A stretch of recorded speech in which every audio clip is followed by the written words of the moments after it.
Olá, bom dia. Hoje é quinta-feira, dia 3 de dezembro. Você vai ver nessa edição que o Brasil tem a maior média de casos de Covid-19 desde o início de setembro. O ministro da Saúde apresentou ao Congresso detalhes do enfrentamento à pandemia. E a Câmara aprovou a liberação de crédito para a produção da vacina. A gente mostra ainda os preparativos para o especial de Natal da Igreja Internacional da Graça de Deus. Vamos começar falando da vacina. O lote com 600 litros de insumos para a fabricação da vacina Coronavac chegou agora de manhã no aeroporto de Guarulhos, em São Paulo. A matéria-prima pode virar até 1 milhão de doses da vacina contra a Covid-19. Essa é uma das vacinas que está em fase final de testes e aguarda a aprovação da Anvisa. O lote seguiu para o Instituto Butantan em um veículo com escolta especial. Até o início do próximo ano, o governo deve receber 46 milhões de doses. 5 homens suspeitos de participar do roubo a uma agência do Banco do Brasil em Criciúma, Santa Catarina, na noite de segunda-feira, foram presos no Rio Grande do Sul. Uma mulher suspeita de participação no mega-assalto foi detida em São Paulo com malotes de dinheiro do Banco do Brasil. A polícia continua a caça dos demais criminosos e aos poucos começam a aparecer novas pistas da ação. A primeira pista concreta dos criminosos que assaltaram a agência central do Banco do Brasil de Criciúma foi localizada. No interior deste galpão, os policiais encontraram vestígios de tintas pretas que provavelmente foram usadas para pintar os carros usados na fuga e posteriormente abandonados em um milharal na cidade de Nova Veneza. O galpão fica localizado às margens do anel de contorno viário em Içara, proximidades do bairro Presidente Vargas. Uma fonte da Polícia Civil me confidenciou que este pode sim ter sido o local utilizado pelos criminosos para que eles se escondessem antes e depois do assalto cometido à agência do Banco do Brasil da cidade de Criciúma. Um policial militar, inclusive, me confidenciou que os criminosos teriam chegado ao local na última sexta-feira e realizado alguns pequenos assaltos nas redondezas. As autoridades agora investigam como os criminosos conseguiram ter acesso ao local. A polícia encontrou uma caminhonete com explosivos na estrada que liga as cidades de Cametá e Tucuri, no Pará.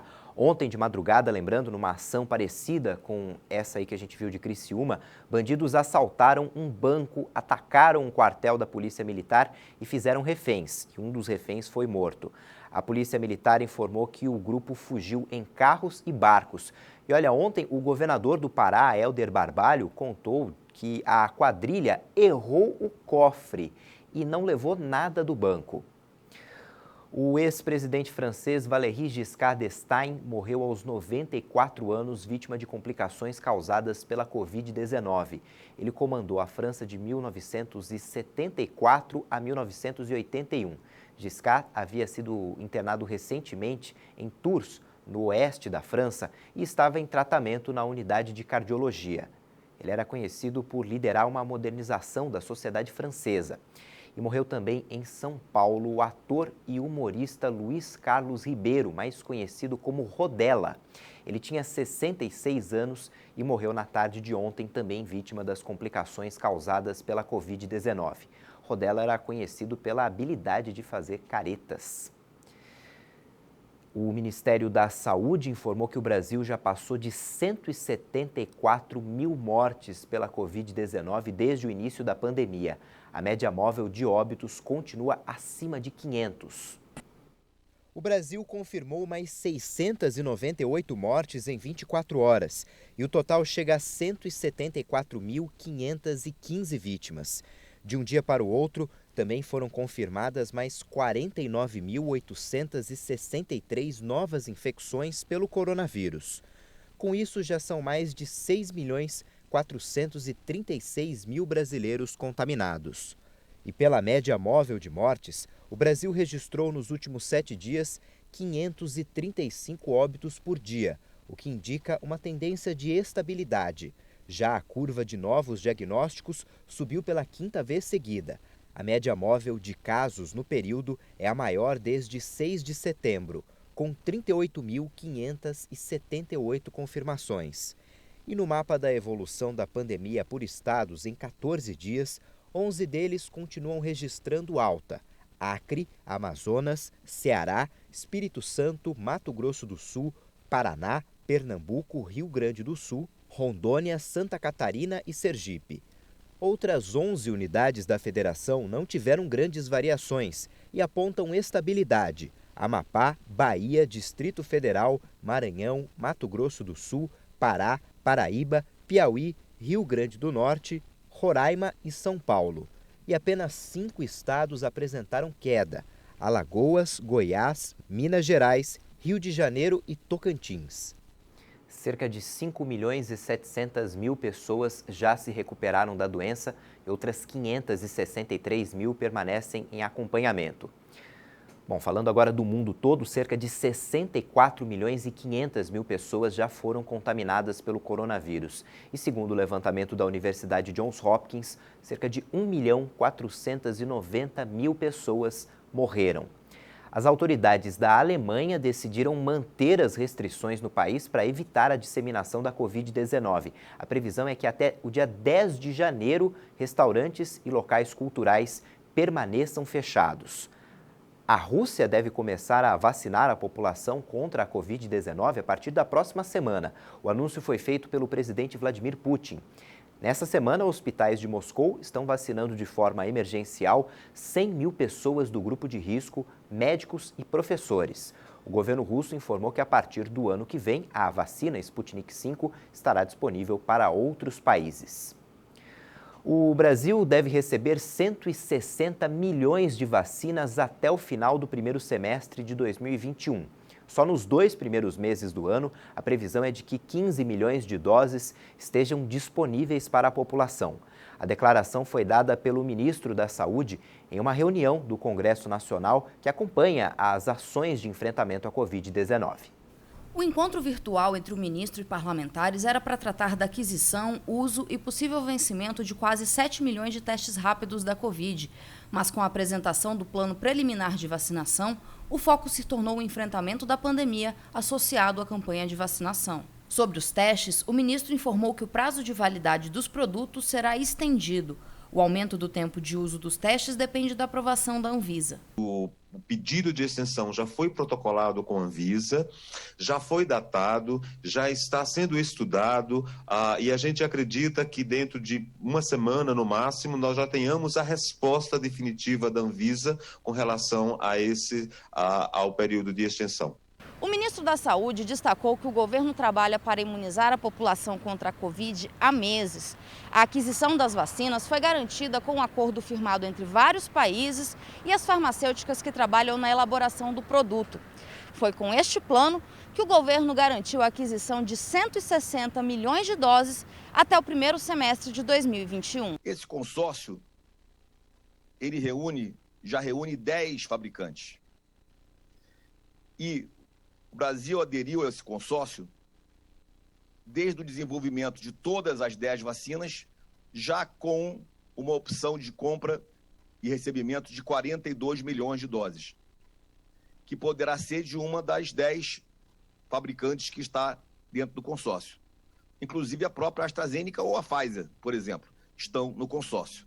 Com esses 42 milhões de doses, nós estamos falando de 140 milhões de doses já compradas, digamos assim, mais 160 milhões de doses sendo produzidas no segundo semestre, totalizando 300 milhões de doses de vacinas já acordadas e negociadas.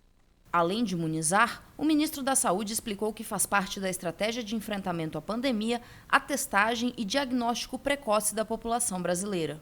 O programa Diagnosticar para Cuidar consiste na ampliação da testagem da população e diagnóstico precoce e está em prática e aperfeiçoamento desde junho. A estratégia inclui a realização de testes PCR e sorológicos. Menos de um mês após ter sofrido um ataque hacker que provocou atrasos na atualização de notificações de Covid-19, o Ministério da Saúde voltou a enfrentar problemas com falhas de segurança. A pasta informou que está apurando uma possível exposição indevida de dados de milhões de brasileiros. A brecha teria ocorrido por um período de pelo menos 6 meses. O Ministério informou por meio de nota que o problema já foi corrigido. A Anvisa definiu os requisitos para o pedido de uso emergencial de uma vacina da Covid-19. 4 farmacêuticas estão na 3ª fase de testes aqui no Brasil. A Agência Nacional de Vigilância Sanitária definiu os critérios para uso emergencial de vacinas contra a Covid-19.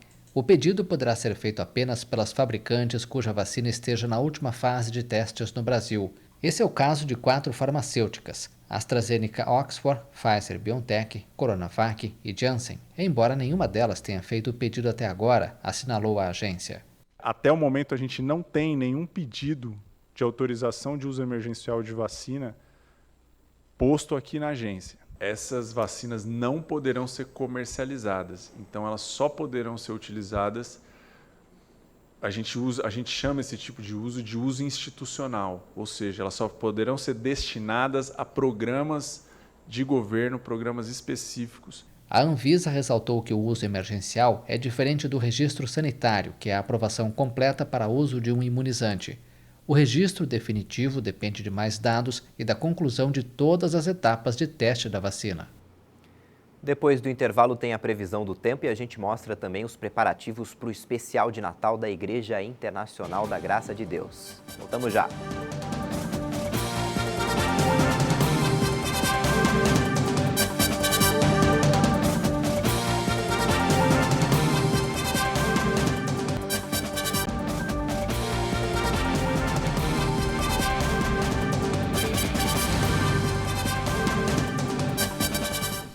Estamos de volta, vamos ver agora como é que fica a previsão do tempo para essa quinta-feira em todo o país. Nesta quinta-feira, o deslocamento de um sistema de baixa pressão atmosférica sobre a região sul do país vai estimular a formação de nuvens muito carregadas na região. Por isso, alerta para temporais nos 3 estados e a chuva deve acontecer desde cedo, especialmente sobre a metade norte do Rio Grande do Sul, inclusive na capital Porto Alegre, também sobre áreas do oeste, sul e leste catarinense, inclusive em Florianópolis e na maioria das áreas do interior do Paraná. Por causa do avanço das áreas de instabilidade, também deve chover desde cedo com alerta de chuva forte no sul do estado de Mato Grosso do Sul. Entre a região do Vale do Itajaí, a Grande Curitiba e nas áreas do sul e oeste paulista, assim como no sul de Minas Gerais, as áreas de instabilidade podem provocar pancadas de chuva desde cedo, mas que intercalam várias aberturas de sol. Em grande parte das outras áreas do sudeste, inclusive nas capitais São Paulo, Rio de Janeiro e Belo Horizonte, é alto risco para temporais entre a tarde e a noite. Por outro lado, a chuva ainda vai acontecer de forma passageira na região de Vitória e também sobre o extremo sul baiano. Algumas pancadas rápidas voltam a ocorrer em grande parte da região nordeste, inclusive nos estados do Ceará, Rio Grande do Norte, Paraíba, em boa parte de Pernambuco e também sobre as capitais Maceió e Aracaju. Chove entre a tarde e a noite em forma de pancadas isoladas em todas as áreas do estado do Maranhão, na região de Teresina e em praticamente toda a região norte do país. Ainda há risco para chuva a qualquer hora entre o sul do Amazonas, o Acre e também sobre a capital Porto Velho. As pancadas também vão se concentrar no fim do dia em praticamente todas as áreas do estado de Mato Grosso, incluindo a capital Cuiabá. O tempo vai ficar firme nesta quinta, apenas entre a região de Goiânia, Brasília e em praticamente todas as áreas da Bahia, inclusive na capital Salvador.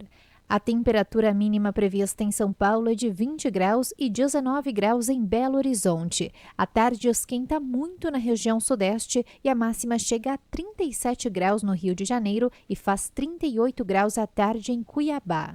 A Câmara dos Deputados aprovou ontem a medida provisória que abre crédito extraordinário de quase 2 bilhões de reais para viabilizar a compra de tecnologia e produção da vacina da Oxford contra o coronavírus. Agora é a vez do Senado analisar essa medida.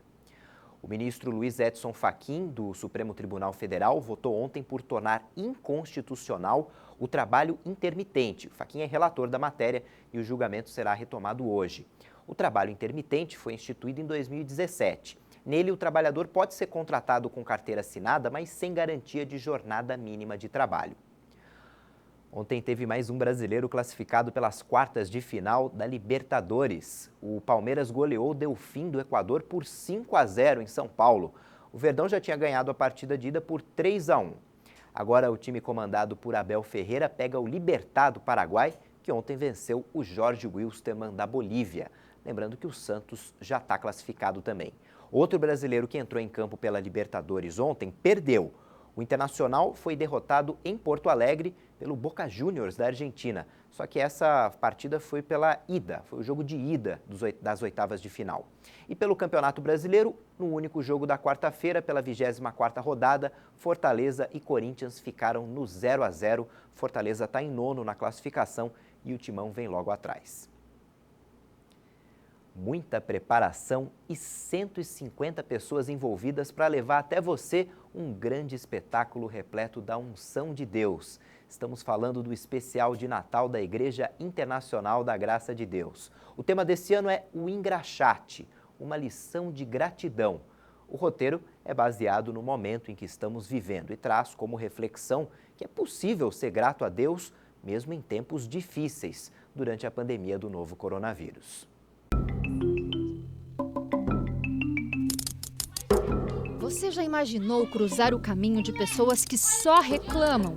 Assim tem início a história de um jovem rapaz otimista e grato, que na véspera de Natal encontra pessoas que só se queixam da vida. O Engraxate, ele é o personagem principal da peça do especial de Natal da Igreja Internacional da Graça. Eu sou o Engraxate, que está passando por um momento difícil, mas mesmo assim ele não deixa de ser grato. E por ele ser tão cheio de gratidão, ele vai encontrar pessoas no meio dessa peça aí que são pessoas bem reclamonas, mas ele vai contagiar essas pessoas com gratidão e elas vão ser pessoas bem gratas ainda. E no final ele vai ter uma reviravolta. A peça é totalmente baseada no que estamos vivendo durante a pandemia. Tudo está sendo feito não só para emocionar, mas também para refletir que é possível ser grato, mesmo em tempos difíceis. A mensagem central, no final da peça, eu não vou contar para não perder a graça, mas nós vamos ter um salto temporal do ano de 2020 para o ano de 2022. Quando você chegar no ano de 2022, o que você vai ter colhido desse ano? Quem só reclamou, nada vai colher. Agora, quem soube agradecer pelo seu trabalho, quem soube agradecer pela sua vida, pela família, ou você mesmo pode ter sido prejudicado na saúde, mas foi curado, quem soube agradecer certamente vai colher alguma coisa no futuro vindouro. Os ensaios estão em ritmo acelerado. Nesse ano, 150 pessoas estão envolvidas, seja atuando, dançando ou ainda produzindo o espetáculo. É hora de ajustar a coreografia com o propósito de levar a mensagem de Deus também através da dança. É mais que um presente para a gente, a oportunidade de estarmos apresentando algo, né, no nosso meio, né, juntamente com todos os ministérios aí que vão estar participando. Essa música clareia, é um grande significado, né? A expressão que ela vai trazer, a claridade através de nós, o poder através de nós nesse tempo, nesse ano. Foram passos assim realmente que a gente pensou em expressar a claridade do Senhor através da gente, a gratidão através do poder de Deus na nossa vida. E a peça é totalmente inclusiva, com um único objetivo: que todos sejam tocados pela mensagem. Essa turma está ensaiando o Louvor em Libras, a língua brasileira de sinais, que também fará parte da apresentação. Eu vou fazer a parte do louvor, né, em Libras, né, língua brasileira de sinais, para os deficientes auditivos que vão estar lá na plateia também e vão ser inclusos, né, no grupo de Natal também, como todo ano é. O terceiro ano que a gente tem essa participação especial aí. O espetáculo vai acontecer naquele palco aqui na sede da Igreja Internacional da Graça, em São Paulo. E seguindo todas as recomendações de segurança, nesse ano o público aqui na igreja será menor. Mas não tem problema, você vai poder assistir ao especial de Natal aí na sua casa. Ele será transmitido na HIT TV, anota aí, no dia 24 de dezembro, às 10h30 da noite. Não será divulgado o dia da gravação, justamente para evitar a hiperlotação, mas estamos batendo forte e você não pode perder no dia 24 de dezembro, às 22h30, aqui na HIT TV, um super especial de Natal que eu tenho certeza que vai falar ao seu coração e de todos que estiverem ali prestes a ceiar com você na sua casa. A Bíblia, em vários momentos, incentiva a gratidão. Assim como diz o livro de 1 Tessalonicenses, capítulo 5, versículo 18. Sejam gratos em todas as circunstâncias, pois essa é a vontade de Deus para vocês em Jesus Cristo. Que se você colocar na ponta do lápis, há muitos motivos de agradecimento, mais do que para reclamação na vida de cada um.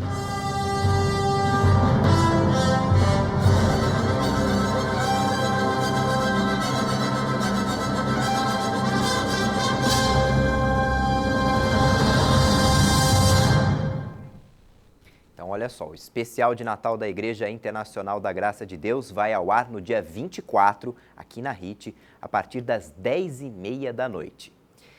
Essa edição fica por aqui, você pode rever nossas reportagens no YouTube, daqui a pouco às 10 da manhã no horário de Brasília, outras informações com a Patrícia Velenic.